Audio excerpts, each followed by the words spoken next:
गुरुजी सदा सहाय।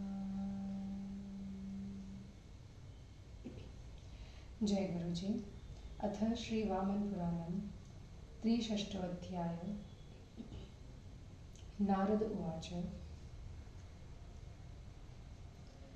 गतोऽन्धकस्तु पाताले किमचेष्टत दानवः शङ्करो मन्दरस्थोऽपि यच्चकार च तदुच्यताम्। पुलत्स्य उवाच। पातालस्थोऽन्धको ब्रह्मन् बाध्यते वदनाग्निना सन्तप्तविग्रहः सर्वान् दानवानिदमब्रवीत्। स मे सुहृत् स मे बन्धुः स भ्राता स पिता मम यस्तामद्रिसुतां शीघ्रं ममान्तिकमुपानयेत्। एवं ब्रुवति दैत्येन्द्रम् अन्धके मदनान्धके मेघगम्भीरनिर्दोषं प्रह्लादो वाक्यमब्रवीत्। येयं गिरिसुता वीर सा माता धर्मतस्तव पिता त्रिनयनो देवः श्रूयतामत्र कारणं। तव पित्रा ह्यपुत्रेण धर्मनित्येन दानव आराधितो महादेवः पुत्रार्थाय पुरा किल। तस्मै त्रिलोचनेनासीद् दत्तोऽन्ध्योऽप्येव दानव पुत्रकः पुत्रकामस्य प्रोक्तव्यं वचनं विभो। नेत्रत्रयं हिरण्याक्ष नर्मार्थमुमया मम पीहितं योगसंस्थस्य ततोऽन्धमभवत्तमः। तस्माच्च तमसो जातो भूतो नीलधनस्वनः तदिदं गृह्यतां दैत्य तवोपयेकमात्मजम्। यदा तु लोकविष्टितं दुष्टं कर्म करिष्यति त्रैलोक्यजननीं चापि अभिवाञ्छिष्यते धमः। घातयिष्यति वा विप्रं यदा प्रक्षिप्य चासुरान् तदास्य स्वयमेवाहं करिष्ये कायशोधनम्। एवमुक्त्वा गतः शम्भुः स्वस्थानं मन्दराचलं त्वपितापि समभ्यागत त्वामादाय रसातलम्। एतेन कारणेनाम्बा शैलेयी भविता तव सर्वस्यापि ह जगतो गुरुशम्भुपिता ध्रुवम्। भवानपि तपोयुक्तः शास्त्रवेत्ता गुणात्मतः नेदृशे पापसङ्कल्पे मतिं कुर्याद् भवद्वितः। त्रैलोक्यप्रभुरव्यक्तो भव सर्वेन्द्रमस्कृतः अजेयत्सस्य भार्येयं न त्वमूढमरार्दन न चापि शक्तः प्राप्तुं तां भवाश्यैलनृपात्मजाम्। अजित्वा सगणं रुद्रं स च कामोद्धदुर्लभः यस्ततेरेतसागरं दोर्भ्यपातयेद भुवि भास्करं। मेरुमुत्पाटयेद्वापि स जयेच्छूलपाणिनम् उताहोस्विदिमशक्यः क्रियाः कर्तुर्नरेर्बलात्। न च शक्यो हरो जेतुं सत्यं सत्यं मयोदितं। किं त्वया न श्रुतं दैत्य यथा दण्डो महीपतिः। परस्त्रीकामवान् स राष्ट्रो नाममाप्तवान् आसीद दण्डो नाम नृकः प्रभूतबलवानः। स च वव्रे महातेजः पौरोहित्याय भार्गवम्। ईर्जे च विविधैर्यज्ञे नृपतिः शुक्रपालितः। शुक्रस्यासीच्च दुहिता अरजानामनामतः। शुक्रः कदाचिदगमद वृषपर्वाणमासुरम्। तेनार्चितक्षीरं तत्र तस्थो भार्गवसत्तमः। अरजा स्वगृहे वह्निं शुश्रूषन्ति महासुर अतिष्ठत सुचार्वङ्गी ततोऽभ्यग्रह खड्गान्नराधिपः स प्रपच्छ कश्रुके शुक्रेति तमुचु परिचारिकः गतः स भगवान् शुक्रो याजनाय धनोसुतम् पप्रच्छ नृपति का तु तिष्ठते भार्गवाश्रमे तास्तमुचुर्गुरोः पुत्री सन्तिष्ठत्यरजा नृप तामाश्रमे शुक्रसुतां द्रष्टुमिक्ष्वाकुनन्दनः प्रविवेश महाबाहुर्ददर्शारजसं ततः तां दृष्ट्वा कामसन्तप्तस्तक्षणादेव पार्थिवः सञ्जातोऽन्धकदण्डस्तु कृतान्तबलचोदितः ततो विसर्जयामास भृत्यान् भ्रातॄन् सूर्योत्तमान् शुक्रशिष्यानपि बलि एकाकी नृप आव्रजत तमागतं शुक्रसुता प्रत्युत्थाय यशस्विनी पूजयामास संहृष्टा भ्रातृभावेन दानव ततस्तामाह नृपतिर्बाले कामाग्नितापितं मां समाह्य दयस्वाग्ध स्वपरिष्वगवाणिना सापि प्राह नृपे श्रेष्ठ मा विनिनाश आतुरः पिता मम महाक्रोधात् त्रिदशानपि निर्दहेत् मूढबुद्धे भवान् भ्राता ममासि त्वनया प्लुतः भगिनी धर्मतस्तेऽहं भवान् शिष्यः पितुर्मम सोऽब्रवीदभिरु मां शुक्रः कालेन परिदक्ष्यति कामाग्निर्निदहति मामधैव तनुमध्यमे सा प्राह दण्डं नृपतिं मुहूर्त परिपालय तमेव याचस्व गुरुं सते दास्यत्य संशयम् दण्डो ब्रवीत सुतन्वङ्गिं कालक्षेपो न मे क्षमः च्युतावसरकर्तृत्वे विघ्नो जायेत सुन्दरी ततो ब्रवीच्च विरजा नाहं त्वां पार्थिवात्मज दातुं शक्ता स्वमात्मानं स्वतन्त्रा न हि योषितः किं वा ते बहुनोक्तेन मा त्वं नाशं नराधिप गच्छस्व शुक्रशापेन सभृत्यज्ञातिबान्धवः ततो ब्रवीन्नरपतिः सुतनु शृणु चेष्टितं चित्राङ्गदाय यद् वृत्तं पुरा देवयुगे शुभे विश्वकर्मसुता साध्वी नामा चित्राङ्गदाभवत् रूपयौवनसम्मप्ना पद्महीनैव पद्मिनी सा कदाचिन्महारण्यं सखीभिः परिवारिता जगामनैमिषं नाम स्नातुं कमललोचना सा स्नातुमवतीर्णा च अधाभ्यागन्नरेश्वरः सुदेवतनयो धीमान् सुरथो नामतः तां ददर्श च तत्त्वन्वीं शुभाङ्गो मदनातुरः तं दृष्ट्वा सा सखीराः वचनं सत्यसूयतम् असो नराधिपसुतो मदनेन कदर्थैते मदर्थे च क्षममेस्य स्वप्रदानं सुरूपिणः सख्यस्तामब्रुवन् बाला न प्रगल्भासि सुन्दरी अस्वातन्त्र्य स तवास्तिह प्रदाने स्वात्मनो नधे पिता तवास्ति धर्मिष्ठः सर्वशिल्पविशारदः न ते युक्तमिहात्मानं दातुं नरपते स्वयम् एतस्मिन्नन्तरे राजा सुरथः सत्यवाक्सुधिः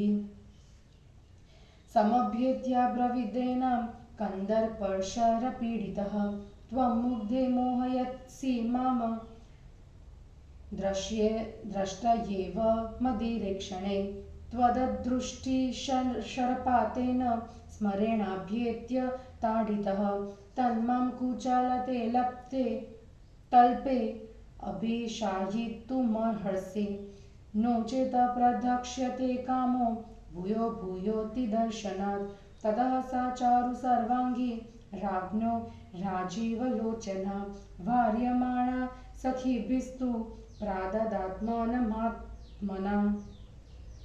एवं पुरा तथा तन्व्या परित्रातः स भूपतिः।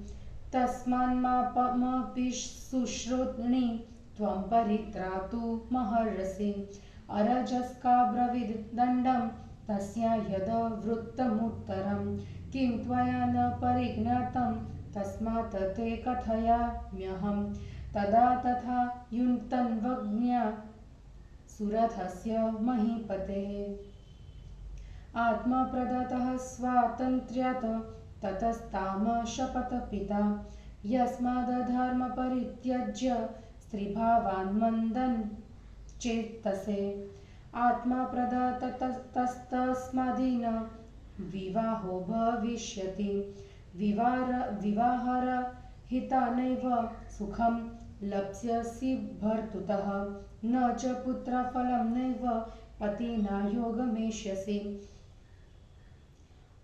उत्सृष्टमात्रे शापे तु ह्यपोवाह सरस्वती। अकृतार्थ नरपतिं योजनानि त्रयोदश। अपकृष्टे नरपत्तो सापि मोहमुपागता।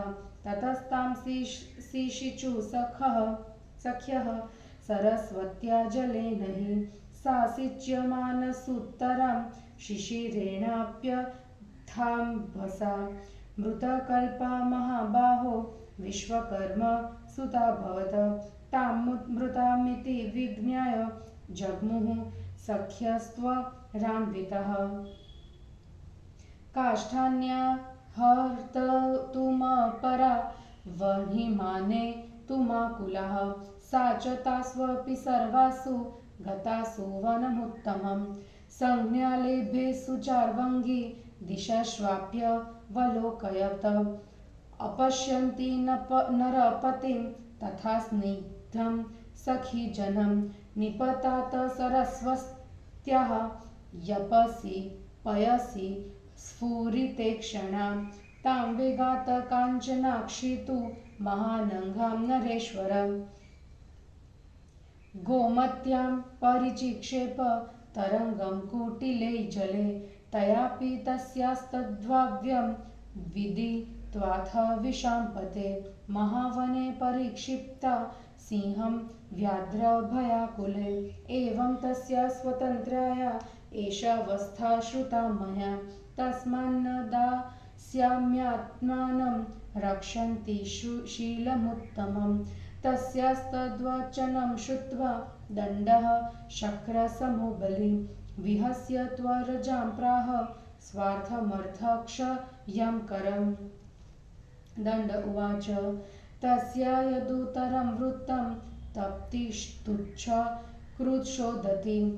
सुरथस्य तथा राज्ञस्तच्छ्रोतुं मतिमादथ।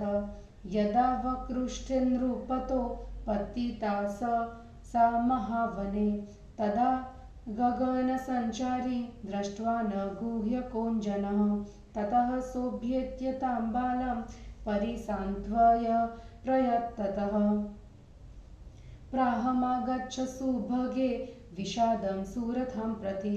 ध्रुवमेष्यसि ते त्वं संयोगमसि ते क्षणे। तस्मादगच्छस्व शीघ्रं त्वं द्रष्ट्वं श्रीकण्ठमीश्वरम्। इत्येवमुक्ता सा तेन गुह्यकेन सुलोचना। श्रीकण्ठमागता पूर्णं कालिन्दा दक्षिणे तटे। दृष्ट्वा महेशं श्रीकण्ठं स्नात्वा रविसुता जले। अतिष्ठत निरोनम्रा यावन्मध्यस्थितो रविः। अथा जगाम देवस्य स्नानं कर्तु तपोधनः। शुभः पाशुपताचार्यः सामवेदी ऋतध्वजः। ददर्श तत्र तन्नग्निं मुनिष्वित्रा गदां शुभां। रतिमिव स्थितां पुण्यां नग्नपरिवर्जितां। तां दृष्ट्वा स मुनिर्ध्यानं गमत केयमित्युत। अथ सा तं ऋषिं वन्ध कृतांजलि रूपस्थिता। तां प्राह पुत्री कस्यासि सुता सुरसुनो सुतोपमा किमर्थमागतासिह निर्मनुष्य मृगे वने। ततः सा प्राह तं ऋषिं यथा तथ्यं कृशोदरी श्रुत्वर्षि कोपमगमदशपक्षिप्लीनां वरम। यस्मात् स्वतनुजात्ययं परदेयापि पापिना योजिता नैव पतिना तस्माच्छाखा मृगोस्तुत सः। इत्युक्त्वा स महायोगी भूयः स्नात्वा विधानतः उपास्य पश्चिमां सन्ध्यां पूजयास्मा सशङ्करम्। सम्पूज्य देवदेवेशं यथोक्तविधिना हरम् उवाचागम्य तां सुभ्रुभुं सुदतिं पतिलालसां। गच्छस्व सुभगे देशं सप्तगोदावरं शुभं तत्रोपास्य महेशानं महान्तं हाटकेश्वरं। तत्र स्थिताया रम्भोरु ख्याता देववती शुभा आगमिष्यति दैत्यस्य पुत्री कन्दरमालिनः। तथाज्ञा गुह्यकसुता नन्दयन्ती निविश्रुता अञ्जनस्यैव तत्रापि समेष्यति तपस्विनी।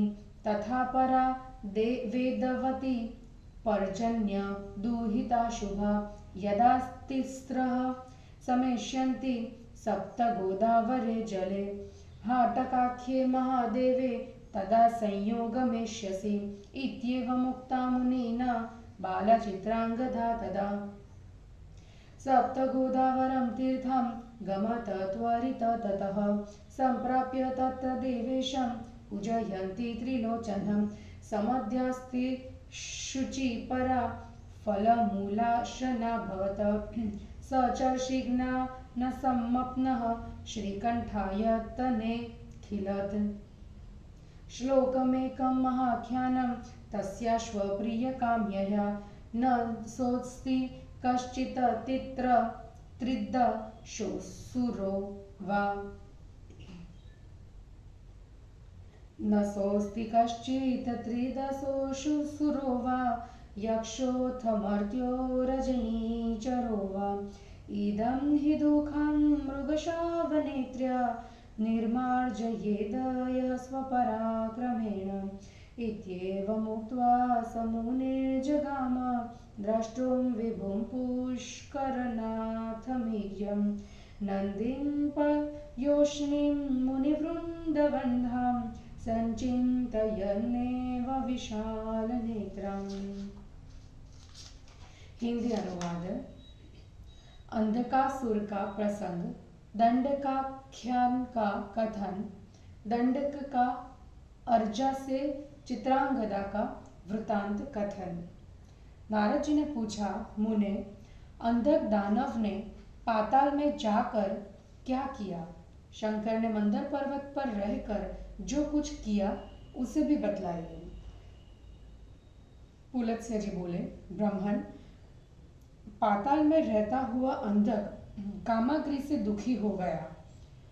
उसका शरीर संतप्त होने लगा। उसने सभी दानवों से यह कहा, दानवों, वही मेरा मित्र, वही मेरा बंधु, वही भाई और वही पिता है जो उस पर्वत पुत्री को मेरे पास शीघ्र ला दे।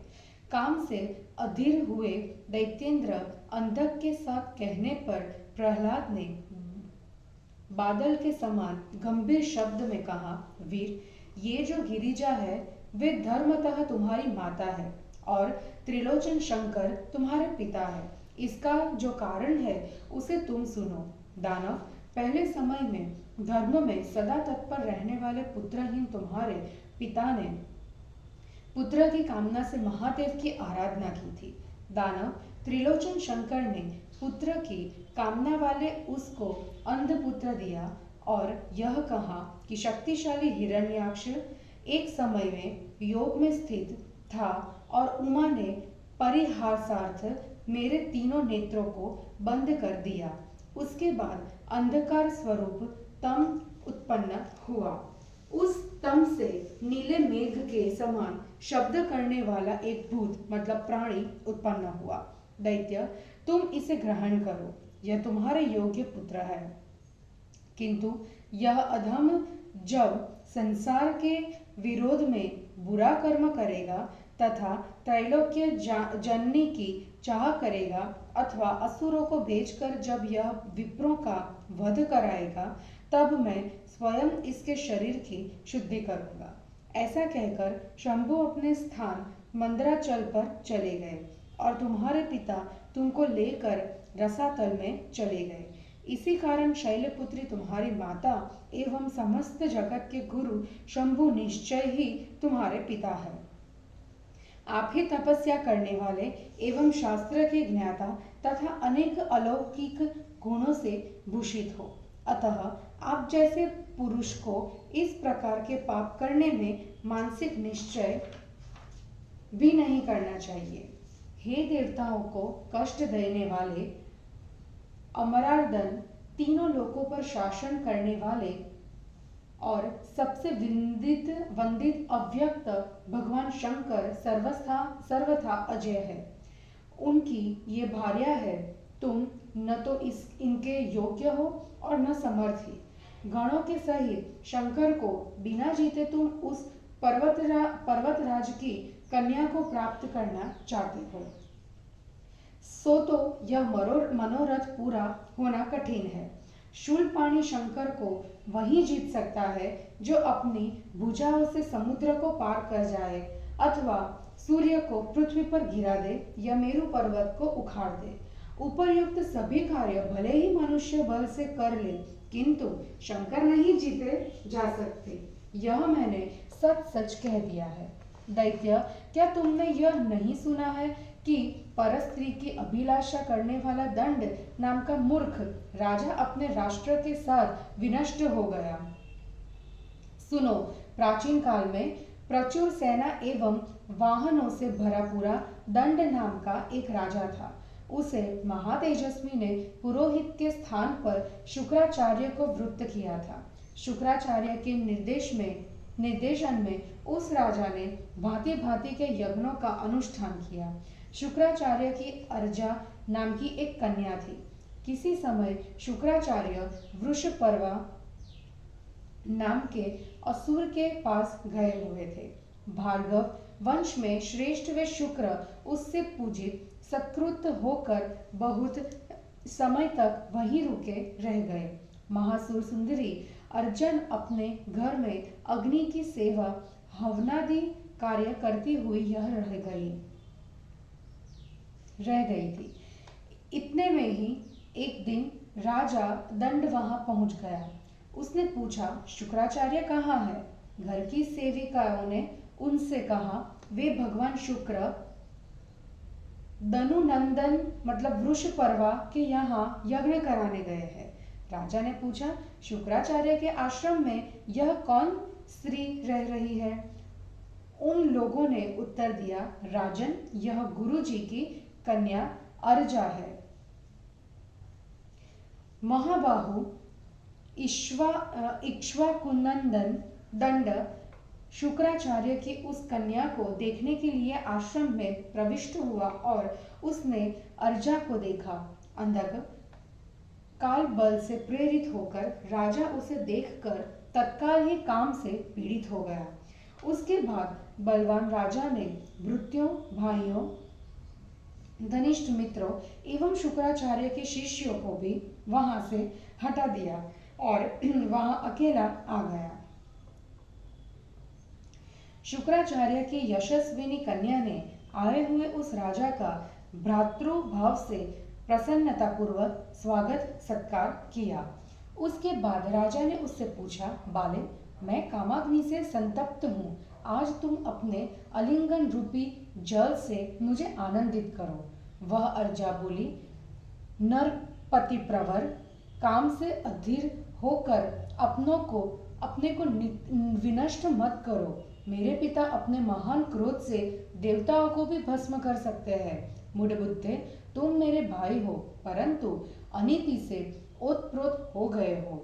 मैं धर्म से तुम्हारी बहन हूँ, क्योंकि तुम मेरे पिता के शिष्य हो। उस दंडक ने कहा, भीरु, शुक्र भविष्य में किसी समय मुझे जला देंगे, परंतु क्रुशोदरी काम की आग तो मुझे आज ही जलाए जा रही है। उस अर्जा ने राजा दंड से कहा, राजन, एक क्षण प्रतीक्षा करो, तुम उन गुरु से ही याचना करो, वे तुम्हें निसंदेह मुझको दे देंगे। दंड ने कहा, सुंदरी, मैं समय की प्रतीक्षा करने में असमर्थ हूँ। बहुधा अवसर चूक जाने पर कार्य में विघ्न हो जाता रहता है।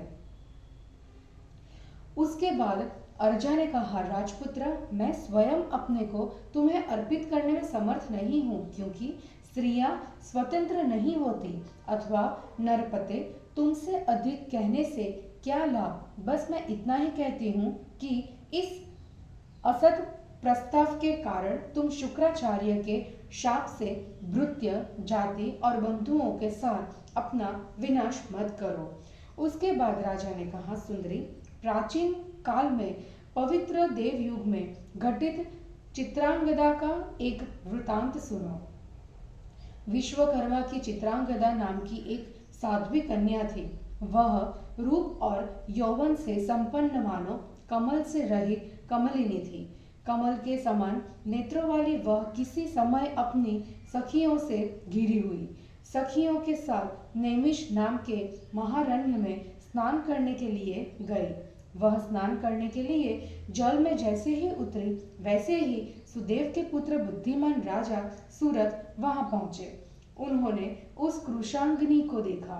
सुंदर शरीर वाले वे उसे देखकर कामातुर हो गए।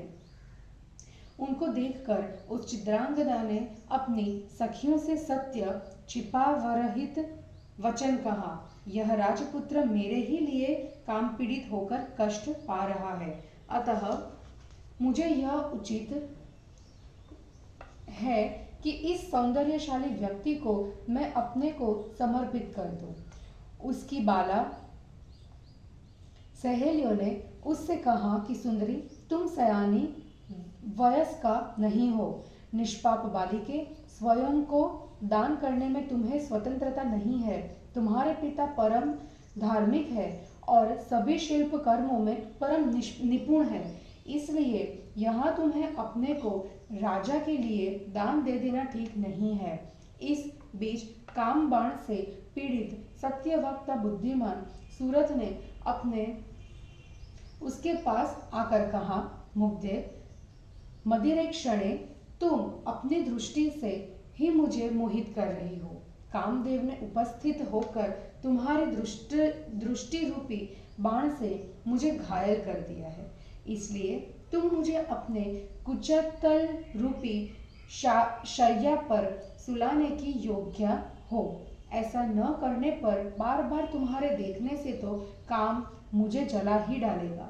उसके बाद उस कमल नयनी सर्वांग सुंदरी ने सखियों के रोकने पर भी स्वयं को राजा के प्रति अर्पित कर दिया।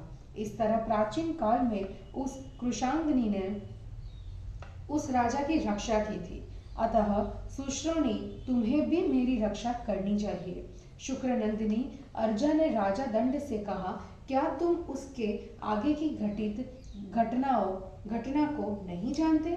ऐसा ही लगता है, अतः मैं तुमसे कहती हूँ, सुनो।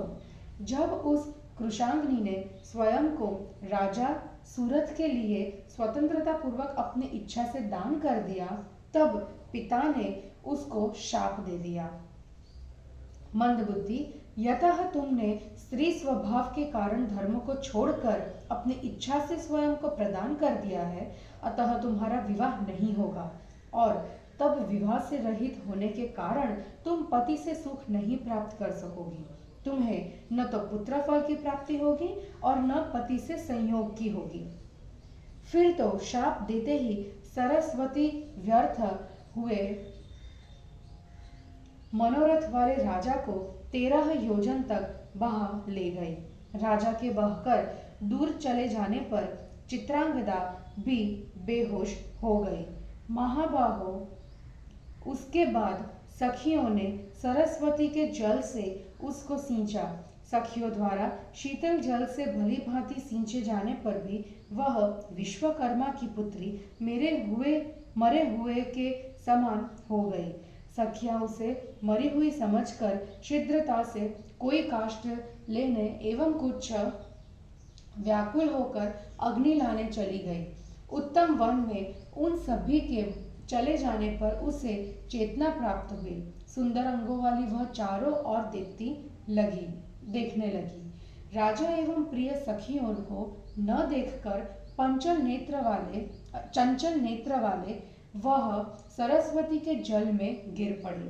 नरेश्वर, कांचनाक्षी ने वेगपूर्वक उसे महानदी गोमती की लिहोरे लेती हुई लहरों वाले जल में फेंक दिया। राजन, उसकी भवितव्यता को जानकर उस गोमती ने भी उसे सिंह एवं व्याघ्र से पूर्ण वन में फेंक दिया। इस प्रकार मैंने उसकी स्वतंत्रता की इस दुरवस्था का वर्णन सुना है।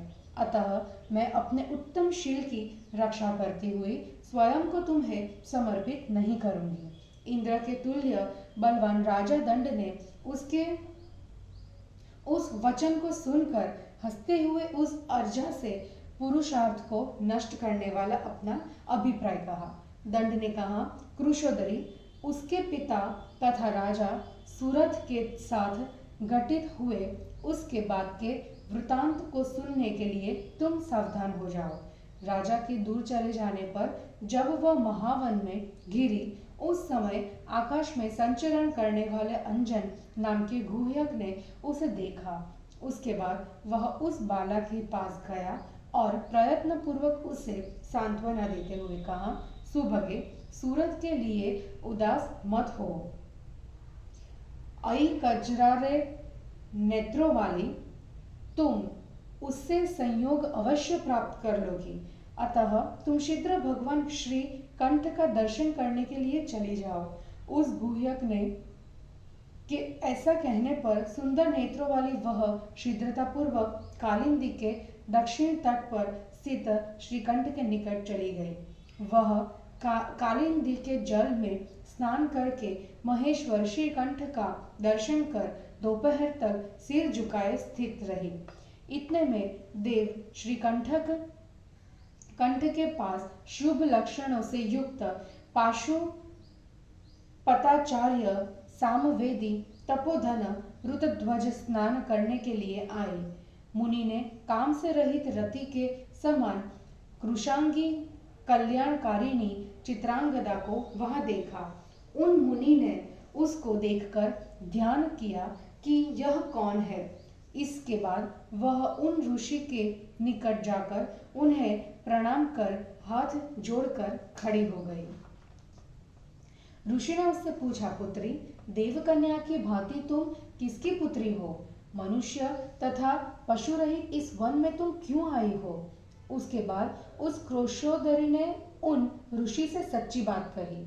उसे सुनकर ऋषि क्रुद्ध हो गए और शिल्पियों में श्रेष्ठ विश्वकर्मा को शाप दे दिया।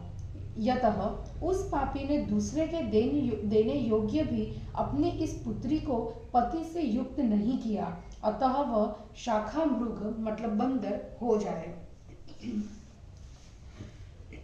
यह कहने के बाद उन योगी ने पुनः विधि पूर्वक स्नान एवं पश्चिम सायंकालीन संध्या कर शंकर जी का पूजन किया। शास्त्र में कही गई विधि से देवेश्वर शंकर को पूजा करने के बाद उन्होंने पति को चाहने वाली तथा सुंदर बाहों और दो दांतों वाली चित्रांगदा से कहा, सुभगे, कल्याणदायक सप्त गोदावर नाम के देश में जाओ। वहां महान हाटकेश्वर भगवान की पूजा करते हुए निवास करो। रंभोरु, वहां पर रहती हुई दैत्य कंदरमाली की प्रसिद्ध देववती नाम की कल्याणकारिणी पुत्री तुम्हारे पास आएगी। इसके सिवाय वहीं पर अंजन नामक गुह्यक की प्रसिद्ध नंदयंती नाम की तपस्विनी पुत्री तथा वेदवती नामक पर्जन्य की कल्याणमयी पुत्री भी आएगी। जब वे तीनों हाटकेश्वर महादेव के पास सप्त गोदावर में आएंगी, उस समय तुम उनसे मिलोगी। मुनि ने इस प्रकार कहने पर बाला चित्रांगदा वहां से शीघ्र सप्त गोदावर नाम के तीर्थ में गई। वहां जाने के बाद वह देवादिदेव त्रिलोचन की पूजा तथा फल मूल का भक्षण करती हुई पवित्रता पूर्वक रहने लगी और उन ज्ञान संपन्न ऋषि ने उसकी हित कामना से प्रेरित होकर श्रीकंठ के मंदिर में महान आख्यान से युक्त एक श्लोक लिखा। ऐसा कोई देवता, असुर, यक्ष, मनुष्य या राक्षस नहीं है जो अपने पराक्रम से इस मृगनयनी का दुख दूर कर सके। इस प्रकार श्लोक लिखने के बाद उस विशाल लाक्षी के विषय में सोच विचार करते हुए वे मुनि पूज्य विभु पुष्कर नाथ का दर्शन करने के लिए मुनि वृंद से वंदना पयोष्णी नदी के तट पर चले गए। इस प्रकार श्री वामन पुराण में 63वां अध्याय समाप्त हुआ। जय गुरु जी।